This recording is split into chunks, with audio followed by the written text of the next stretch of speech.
ನಮಸ್ತೆ ಎಲ್ಲರಿಗೂ. Lucky life ಟಿಪ್ಸ್ಗೆ ನಿಮಗೆಲ್ಲರಿಗೂ ಸ್ವಾಗತ. ನನ್ನ ಆತ್ಮೀಯ ಕುಂಭರಾಶಿಯವರ ಜೀವನದಲ್ಲಿ ಮಹಾಪರಿವರ್ತನೆಯ ಕಾಲ ಅಂತಲೇ ಅನ್ನಬಹುದು.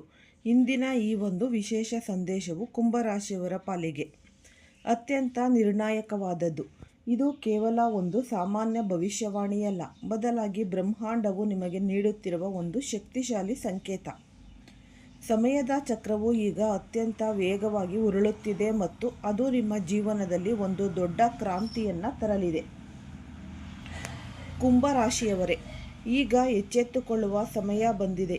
ಇಷ್ಟು ದಿನ ಯಾರು ನಿಮ್ಮ ಮುಗ್ಧತೆಯನ್ನು ಬಳಸಿಕೊಂಡು ನಿಮಗೆ ಮೋಸ ಮಾಡಿದ್ದಾರೋ ಅಥವಾ ಯಾರು ಸಮಾಜದ ಮುಂದೆ ಒಳ್ಳೆಯವರಂತೆ ನಟಿಸಿ ಒಳಗೊಳಗೆ ಸಂಚು ರೂಪಿಸಿದ್ದಾರೋ ಅವರೆಲ್ಲರ ಮುಖವಾಡ ಕಳಚುವ ಸಮಯ ಹತ್ತಿರದಲ್ಲಿದೆ. ಇದು ನ್ಯಾಯದ ಸಮಯ. ಪ್ರಕೃತಿಯು ತನ್ನ ಲೆಕ್ಕಾಚಾರವನ್ನು ಚುಕ್ತಾ ಮಾಡಲು ಸಿದ್ಧವಾಗಿದೆ. ನಿಮ್ಮ ಜೀವನದಲ್ಲಿ ಇನ್ನು ಮುಂದೆ ನಡೆಯುವ ಘಟನೆಗಳು ನಿಮ್ಮನ್ನು ಆಶ್ಚರ್ಯಚಕಿತಗೊಳಿಸಬಹುದು. ಈ ಬದಲಾವಣೆಯು ನಿಮ್ಮನ್ನು ಎತ್ತರಕ್ಕೆ ಕೊಂಡೊಯ್ಯಬಹುದು ಅಥವಾ ನೀವು ಮಾಡಿದ ತಪ್ಪುಗಳಿಗೆ ಪಾಠ ಕಲಿಸಬಹುದು. ಆದ್ದರಿಂದ ಈ ಪ್ರತಿಯೊಂದು ಮಾತನ್ನು ಗಮನವಿಟ್ಟು ಕೇಳಿ. ನಮ್ಮ ಶಾಸ್ತ್ರಗಳು ಹೇಳುವಂತೆ ನಾವು ಮಾಡಿದ ಕರ್ಮದ ಫಲದಿಂದ ಯಾರೂ ತಪ್ಪಿಸಿಕೊಳ್ಳಲು ಸಾಧ್ಯವಿಲ್ಲ. ಕುಂಭರಾಶಿಯವರ ಮೇಲೆ ಈಗ ಗ್ರಹಗಳ ಪ್ರಭಾವ ಅತಿಯಾಗಿದೆ. ಇದು ಅಡಗಿರುವ ರಹಸ್ಯಗಳನ್ನು ಹೊರಹಾಕುವ ಸಮಯ. ಇಲ್ಲಿಯವರೆಗೆ ಯಾರು ಅಧರ್ಮದ ಹಾದಿಯಲ್ಲಿ ನಡೆದು ಇತರರ ಕಣ್ಣಿಗೆ ಮಣ್ಣೆರಚಿ ಬದುಕುತ್ತಿದ್ದಾರೋ ಅವರ ಅಸಲಿ ಬಣ್ಣ ಬಯಲಾಗಲಿದೆ.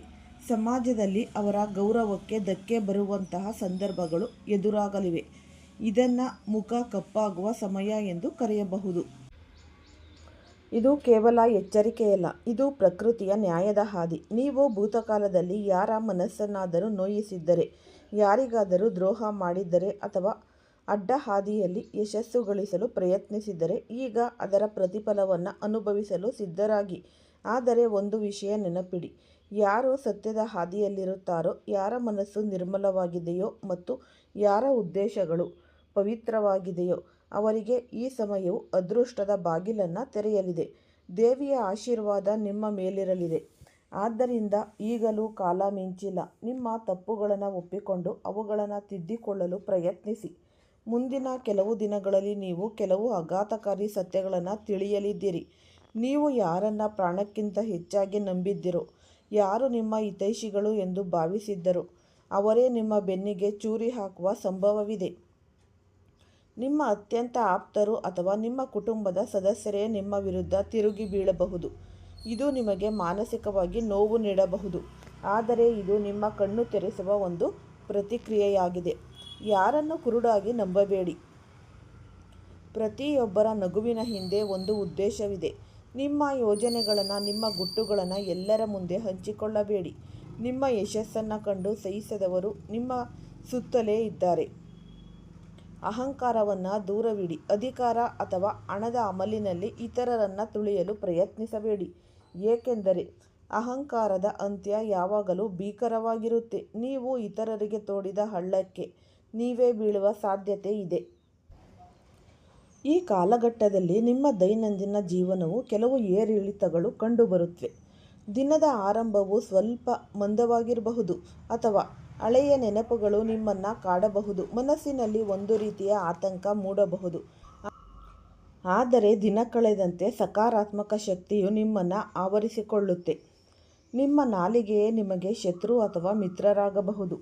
ನೀವು ಆಡುವ ಒಂದು ಸಣ್ಣ ಮಾತು ದೊಡ್ಡ ವಿವಾದಕ್ಕೆ ಕಾರಣವಾಗಬಹುದು. ಆದ್ದರಿಂದ ಕನಿಷ್ಠ ಮಾತನಾಡಿ ಮತ್ತು ಗರಿಷ್ಠವಾಗಿ ಆಲಿಸಿ. ಕಚೇರಿಯಲ್ಲಿ ಅಥವಾ ಕೆಲಸದ ಸ್ಥಳದಲ್ಲಿ ಶಿಸ್ತು ಮತ್ತು ಏಕಾಗ್ರತೆ ಅತಿ ಮುಖ್ಯ. ನಿಮ್ಮ ವಿರೋಧಿಗಳು ನಿಮ್ಮ ಸಣ್ಣ ತಪ್ಪುಗಳಿಗಾಗಿ ಕಾಯುತ್ತಿದ್ದಾರೆ. ನೀವು ಉದ್ಯೋಗದಲ್ಲಿದ್ದರೆ ನಿಮ್ಮ ಮೇಲಾಧಿಕಾರಿಗಳು ನಿಮ್ಮ ಕೆಲಸವನ್ನು ಗಮನಿಸುತ್ತಿದ್ದಾರೆ. ಶ್ರದ್ಧೆಯಿಂದ ಕೆಲಸ ಮಾಡಿದರೆ ಈ ಮುಂಬಡ್ತಿಯ ಯೋಗವಿದೆ. ವ್ಯಾಪಾರಸ್ಥರಿಗೆ ಹೊಸ ಅವಕಾಶಗಳು ಹುಡುಕಿಕೊಂಡು ಬರುತ್ತೆ. ಆದರೆ ಯಾವುದೇ ಹೊಸ ಒಪ್ಪಂದಕ್ಕೆ ಸಹಿ ಹಾಕುವ ಮುನ್ನ ಅದರ ಎಲ್ಲ ಮುಗ್ಗುಲುಗಳು ಪರಿಶೀಲಿಸಿ. ಹಣದ ಹರಿವು ಉತ್ತಮವಾಗಿದ್ದರೂ ಅನಗತ್ಯ ಖರ್ಚುಗಳು ನಿಮ್ಮನ್ನು ಆರ್ಥಿಕ ಸಂಕಷ್ಟಕ್ಕೆ ತಳ್ಳಬಹುದು. ಹಳೆಯ ಹೂಡಿಕೆಗಳಿಂದ ಈ ಸಮಯದಲ್ಲಿ ಲಾಭ ನಿರೀಕ್ಷಿಸಬಹುದು. ಕುಟುಂಬದಲ್ಲಿ ಶಾಂತಿ ಕಾಪಾಡುವುದು ನಿಮ್ಮ ಜವಾಬ್ದಾರಿ. ಈ ಸಣ್ಣ ವಿಷಯಗಳಿಗೆ ವಾದ ಮಾಡುವುದನ್ನು ನಿಲ್ಲಿಸಿ. ಮನೆಯ ಹಿರಿಯರ ಆರೋಗ್ಯದ ಬಗ್ಗೆ ಕಾಳಜಿ ಇರಲಿ. ಅವರ ಆಶೀರ್ವಾದವು ನಿಮ್ಮ ಎಲ್ಲ ಅಡೆತಡೆಗಳನ್ನು ನಿವಾರಿಸುತ್ತೆ. ಈ ಪ್ರೇಮ ಸಂಬಂಧಗಳಲ್ಲಿ ಈ ಸಮಯವು ಸ್ವಲ್ಪ ಸಂಕೀರ್ಣವಾಗಿರುತ್ತೆ. ಸಣ್ಣ ಪುಟ್ಟ ತಪ್ಪು ತಿಳುವಳಿಕೆಗಳು ದೊಡ್ಡ ಜಗಳಕ್ಕೆ ಕಾರಣವಾಗಬಹುದು. ಪರಸ್ಪರ ಗೌರವ ಮತ್ತು ತಾಳ್ಮೆಯಿಂದ ವರ್ತಿಸಿ. ಅವಿವಾಹಿತರಿಗೆ ಮದುವೆಯ ಮಾತುಕತೆಗಳು ಅಂತಿಮ ಹಂತಕ್ಕೆ ತಲುಪಬಹುದು. ಆರ್ಥಿಕವಾಗಿ ನೀವು ಮೊದಲಿನಗಿಂತ ಸದೃಢರಾಗುತ್ತೀರಿ. ಆದರೆ ಲಾಟರಿ ಅಥವಾ ಜೂಜಿನಂತಹ ಅಡ್ಡ ಹಾದಿಯಿಂದ ಹಣ ಗಳಿಸುವ ಆಸೆಗೆ ಬೀಳಬೇಡಿ. ಕಷ್ಟಪಟ್ಟು ಗಳಿಸಿದ ಹಣವೇ ನಿಮ್ಮ ಕೈ ಹಿಡಿಯುತ್ತೆ. ಅತಿಯಾದ ಆಲೋಚನೆ ನಿಮ್ಮ ಆರೋಗ್ಯದ ಮೇಲೆ ಕೆಟ್ಟ ಪರಿಣಾಮ ಬೀರಬಹುದು. ತಲೆನೋವು, ನಿದ್ರಾಹೀನತೆ ಅಥವಾ ಈ ದೈಹಿಕ ದಣಿವು ನಿಮ್ಮನ್ನು ಕಾಡಬಹುದು. ದಿನಕ್ಕೆ ಕನಿಷ್ಠ 7ರಿಂದ 8 ಗಂಟೆಗಳ ಕಾಲ ನಿದ್ರೆ ಮಾಡಿ ಮತ್ತು ಸಾಕಷ್ಟು ನೀರು ಕುಡಿಯಿರಿ. ಪ್ರಕೃತಿಯೊಂದಿಗೆ ಸಮಯ ಕಳೆಯಿರಿ. ಬೆಳಿಗ್ಗೆ ಅಥವಾ ಸಂಜೆ ಸ್ವಲ್ಪ ಸಮಯ ವಾಕಿಂಗ್ ಮಾಡುವುದು ನಿಮ್ಮ ಮನಸ್ಸನ್ನು ಪ್ರಶಾಂತಗೊಳಿಸುತ್ತೆ.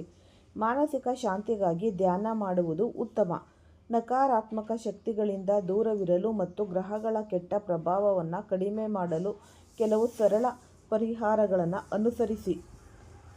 ಪ್ರತಿದಿನ ಬೆಳಿಗ್ಗೆ ಸೂರ್ಯ ದೇವರಿಗೆ ಜಲವನ್ನು ಅರ್ಪಿಸಿ. ಇದು ನಿಮ್ಮ ಆತ್ಮವಿಶ್ವಾಸವನ್ನು ಹೆಚ್ಚಿಸುತ್ತೆ ಮತ್ತು ಸಕಾರಾತ್ಮಕತೆಯನ್ನು ತರುತ್ತೆ.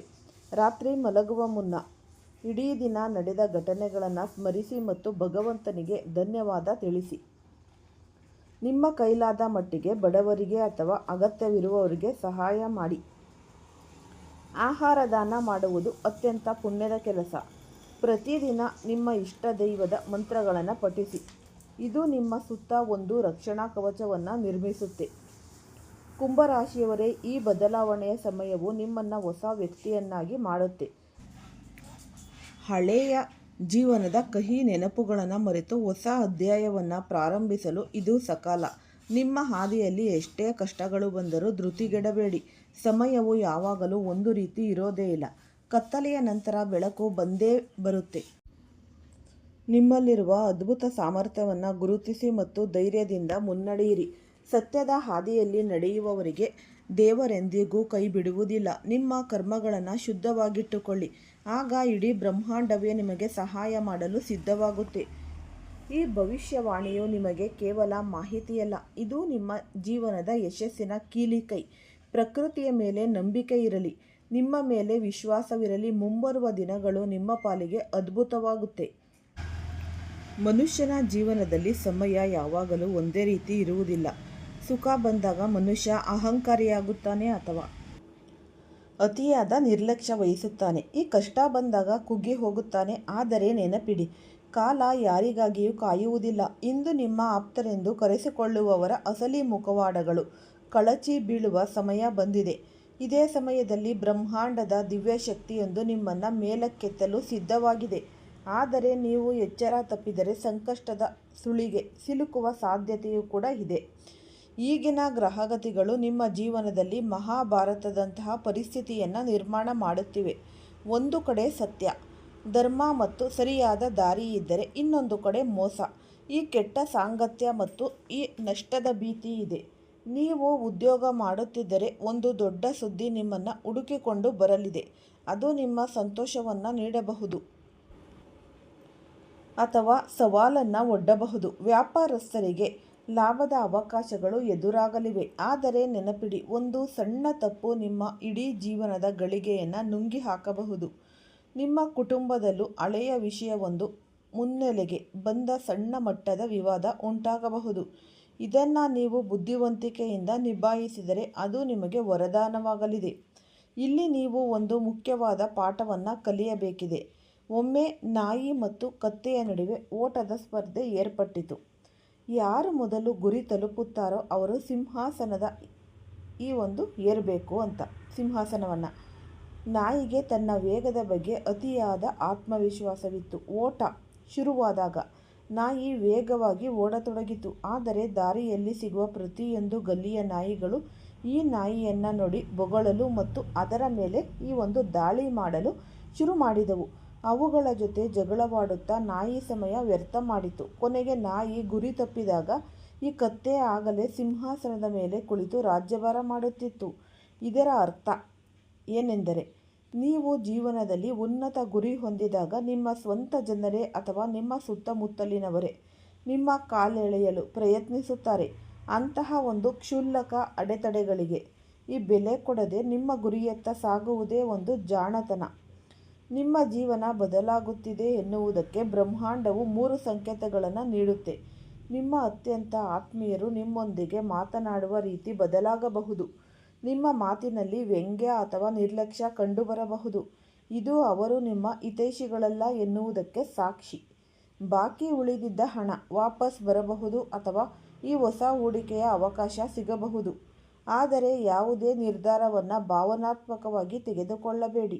ರಾತ್ರಿಯ ವೇಳೆ ನಿಮಗೆ ನಿದ್ರೆ ಬರದೇ ಇರಬಹುದು ಅಥವಾ ಹಳೆಯ ನೆನಪುಗಳು ಕಾಡಬಹುದು. ಇದು ನಿಮ್ಮ ಆತ್ಮವು ನಿಮ್ಮನ್ನು ಬದಲಾವಣೆಗೆ ಸಿದ್ಧಪಡಿಸುತ್ತಿದೆ ಎಂದರ್ಥ. ಮುಂದಿನ 48 ಗಂಟೆಗಳಲ್ಲಿ ನೀವು ಈ ಒಂದು ವಿಷಯಗಳಲ್ಲಿ ಅತೀವ ಎಚ್ಚರಿಕೆಯನ್ನು ವಹಿಸಬೇಕು. ವ್ಯವಹಾರದಲ್ಲಿ ಯಾರನ್ನು ಕುರುಡಾಗಿ ನಂಬಬೇಡಿ. ಯಾರಾದರೂ ಹಣವನ್ನು ಡಬಲ್ ಮಾಡಿಕೊಳ್ತೇವೆ ಎಂದರೆ ಅಂತಹ ಆಮಿಷಕ್ಕೆ ಬಲಿಯಾಗಬೇಡಿ. ನಿಮ್ಮನ್ನು ಯಾರಾದರೂ ಪ್ರಚೋದಿಸಬಹುದು ಅಥವಾ ಅವಮಾನಿಸಬಹುದು. ಅಂತಹ ಸಮಯದಲ್ಲಿ ಪ್ರತಿಕ್ರಿಯಿಸದೆ ಶಾಂತವಾಗಿರಿ. ಕೋಪದಲ್ಲಿ ತೆಗೆದುಕೊಳ್ಳುವ ನಿರ್ಧಾರ ಜೀವನ ಪೂರ್ತಿ ಕಣ್ಣೀರಿಡುವಂತೆ ಮಾಡಬಹುದು. ನಿಮ್ಮ ಯೋಜನೆಗಳನ್ನು ಅಥವಾ ಮನಸ್ಸಿನ ಮಾತುಗಳನ್ನು ಯಾರಿಗೂ ಬಿಟ್ಟುಕೊಡಬೇಡಿ. ನೀವು ಗೆಲ್ಲುವವರೆಗೂ ನಿಮ್ಮ ದಾರಿ ಯಾರಿಗೂ ತಿಳಿಯಬಾರದು. ನಿಮ್ಮ ಸುತ್ತಮುತ್ತ ನಕಾರಾತ್ಮಕ ಶಕ್ತಿ ಕೆಲಸ ಮಾಡುತ್ತಿದೆ ಎನ್ನುವುದಕ್ಕೆ ಇವು ಲಕ್ಷಣಗಳು. ಪದೇ ಪದೇ ಕೈಯಿಂದ ವಸ್ತುಗಳು ಕೆಳಗೆ ಬೀಳುವುದು ಅಥವಾ ಗಾಜು ಒಡೆಯುವುದು ಶುಭ ಲಕ್ಷಣವಲ್ಲ. ಇದು ನಿಮ್ಮ ಏಕಾಗ್ರತೆ ತಪ್ಪುತ್ತಿದೆ ಎನ್ನುವುದರ ಒಂದು ಸೂಚನೆ. ಈ ಕಾರಣವಿಲ್ಲದೆ ಕೋಪ ಬರುವುದು ನಿಮ್ಮ ಸಂಬಂಧಗಳನ್ನು ಹಾಳು ಮಾಡಬಹುದು. ಏನೋ ಒಂದು ಕೆಟ್ಟದ್ದಾಗುತ್ತಿದೆ ಎಂಬ ದಿಗಿಲು ಉಂಟಾದರೆ ಅದನ್ನು ನಿರ್ಲಕ್ಷಿಸಬೇಡಿ. ಎಚ್ಚರದಿಂದ ಇರಿ. ಹಾವುಗಳು ಕತ್ತಲೆ ಅಥವಾ ಎತ್ತರದಿಂದ ಬೀಳುವಂತಹ ಕನಸುಗಳು ಬಿದ್ದರೆ ಅದು ಒಂದು ಗ್ರಹಗತಿಗಳ ಎಚ್ಚರಿಕೆ. ಯಾರ ಮೇಲೆ ನಿಮಗೆ ಅನುಮಾನ ಬರುತ್ತೆಯೋ ಅವರ ಮೇಲೆ ಜಾಗರೂಕರಾಗಿ ಇರಿ. ದ್ರೋಹದ ಯೋಗವಿದೆ. ಈ ಸಮಯದಲ್ಲಿ ಕುಂಭರಾಶಿಯವರಿಗೆ ಶನಿದೇವನ ಪರೀಕ್ಷೆ ನಡೆಯುತ್ತಿದೆ. ಶನಿದೇವನು ನ್ಯಾಯದ ದೇವರು. ಯಾರು ಸುಳ್ಳು ಹೇಳ್ತಾರೋ, ಬೇರೆಯವರ ಹಕ್ಕನ್ನು ಕಸಿದುಕೊಳ್ತಾರೋ ಅಥವಾ ಅಹಂಕಾರದಿಂದ ವರ್ತಿಸುತ್ತಾರೋ ಅವರಿಗೆ ಕಠಿಣ ಶಿಕ್ಷೆ ಖಂಡಿತ. ಆದರೆ ಯಾರು ಪ್ರಾಮಾಣಿಕವಾಗಿ ಕಷ್ಟಪಡುತ್ತಾರೋ ಅವರಿಗೆ ಶನಿದೇವನೇ ರಕ್ಷಾ ಕವಚವಾಗುತ್ತಾನೆ. ಅಕಾಲಿಕ ಸಂಕಷ್ಟ ಎಂದರೆ ಸಾವು ಎಂದಲ್ಲ, ಬದಲಿಗೆ ನಮ್ಮ ನಿರ್ಲಕ್ಷ್ಯದಿಂದ ಆಗುವ ಅತಿ ದೊಡ್ಡ ನಷ್ಟ ಎಂದರ್ಥ. ರಾತ್ರಿ ಮಲಗುವ ಮುನ್ನ ಒಮ್ಮೆ ಹನುಮಾನ್ ಚಾಲೀಸವನ್ನು ಭಕ್ತಿಯಿಂದ ಪಠಿಸಿ ಹನುಮಂತನ ಹೆಸರನ್ನು ಸ್ಮರಿಸಿದರೆ ಶನಿಯ ಪ್ರಕೋಪ ಶಾಂತವಾಗುತ್ತೆ. ಸಾಧ್ಯವಾದರೆ ಈ ಬಜರಂಗ ಬಾಣ್ ಪಠಿಸಿ. ಸೂರ್ಯಾಸ್ತದ ನಂತರ ಸಾಸಿವೆ ಎಣ್ಣೆಯ ದೀಪವನ್ನು ಹಚ್ಚಿ ಮತ್ತು ಅದಕ್ಕೆ 2 ಲವಂಗಗಳನ್ನು ಹಾಕಿ ಮನೆ ಅಥವಾ ದೇವಸ್ಥಾನದ ಹೊರಗೆ ಶನಿದೇವನ ಹೆಸರಿನಲ್ಲಿ ಇಡಿ. ಓಂ ಶನೇಶ್ವರಾಯ ನಮಃ ಎಂಬ ಮಂತ್ರವನ್ನು 108 ಬಾರಿ ಜಪಿಸಿ. ಈ ಮಂತ್ರವು ಅದ್ಭುತ ಶಕ್ತಿಯನ್ನು ಹೊಂದಿದೆ. ಹಸಿದವರಿಗೆ ಅನ್ನವನ್ನು ನೀಡಿ ಅಥವಾ ಕಪ್ಪು ಬಟ್ಟೆ ಅಥವಾ ಎಳ್ಳನ್ನು ದಾನ ಮಾಡಿ ತಂದೆ ತಾಯಿಯ ಆಶೀರ್ವಾದ ಪಡೆಯಿರಿ. ಕುಂಭರಾಶಿಯವರೇ, ಈ 48 ಗಂಟೆಗಳ ಕಾಲ ನೀವು ಸಂಯಮದಿಂದ ಇದ್ದರೆ ಮುಂದಿನ 15 ದಿನಗಳಲ್ಲಿ ನಿಮ್ಮ ಜೀವನದಲ್ಲಿ ಪವಾಡವೇ ಸಂಭವಿಸುತ್ತೆ. ನಿಮ್ಮ ಭಾಗ್ಯದ ಬಾಗಿಲು ತೆರೆಯುತ್ತೆ. ಈ ವಿಡಿಯೋದ ಪ್ರತಿಯೊಂದು ಮಾತನ್ನು ನಿಮ್ಮ ಜೀವನದಲ್ಲಿ ಅಳವಡಿಸಿಕೊಳ್ಳಿ. ಭಗವಂತನ ಮೇಲೆ ನಂಬಿಕೆ ಇರಲಿ. ನಿಮ್ಮ ಪ್ರಾಮಾಣಿಕತೆಗೆ ಖಂಡಿತ ಫಲ ಸಿಗುತ್ತೆ. ಸತ್ಯದ ಹಾದಿಯಲ್ಲಿ ನಡೆಯಿರಿ. ವಿಜಯ ನಿಮ್ಮದೇ. ಈ ಉಪಯುಕ್ತವಾದ ಮಾಹಿತಿ ನಿಮ್ಮೆಲ್ಲರಿಗೂ ಕೂಡ ಇಷ್ಟ ಆಗಿದೆ ಅಂತ ಭಾವಿಸ್ತೀನಿ. ಇಷ್ಟ ಆಗಿದ್ದರೆ ಈ ವಿಡಿಯೋವನ್ನು ಫಸ್ಟಿಂದ ಹಿಡಿದು ಕೊನೆ ತನಕ ಸ್ಕಿಪ್ ಮಾಡ್ದಲೇ ನೋಡಿದ್ರೆ ತುಂಬಾ ಉಪಯುಕ್ತವಾದ ಮಾಹಿತಿ ನಿಮಗೂ ಕೂಡ ಲಭಿಸುತ್ತೆ. ಈ ವಿಡಿಯೋ ಇಷ್ಟ ಆಗಿದ್ದಲ್ಲಿ ಪುಟ್ಟದೊಂದು ಲೈಕ್ ಕೊಡೋದನ್ನು ಮರಿಬೇಡಿ. ಈ ರಾಶಿಯವರು ಯಾರೆಲ್ಲ ಇದ್ದೀರಾ ಅವರು ಹೆಚ್ಚಾಗಿ ಈ ವಿಡಿಯೋವನ್ನು ಶೇರ್ ಮಾಡಿ ಎಲ್ಲರಿಗೂ. ಓಂ ಶ್ರೀ ಶನೇಶ್ವರಾಯ ನಮಃ ಅಂತ ಕಮೆಂಟ್ ಬಾಕ್ಸ್ನಲ್ಲಿ ಕಮೆಂಟನ್ನು ಹಾಕಿ. ಇಲ್ಲ ಅಂದರೆ ನಿಮ್ಮ ಮನೆ ದೇವರು, ನಿಮ್ಮ ಕುಲದೇವರ ಹೆಸರನ್ನು ಈ ಕಮೆಂಟ್ ಬಾಕ್ಸ್ನಲ್ಲಿ ಹಾಕಿ. ಆದಷ್ಟು ನೀವು ತಾಳ್ಮೆಯಿಂದ ನಂಬಿಕೆ ಇದ್ದರೆ ಎಲ್ಲವೂ ಕೂಡ ನಿಮ್ಮ ಜೀವನದಲ್ಲಿ ಸಿಗುತ್ತೆ. ಜಯ ಅನ್ನೋದು ನಿಮಗೆ ಕಟ್ಟಿಟ್ಟ ಬುತ್ತಿ ಅಂತಲೇ ಅನ್ಬಹುದು. ಎಲ್ಲರಿಗೂ ಸಹ ಧನ್ಯವಾದಗಳು.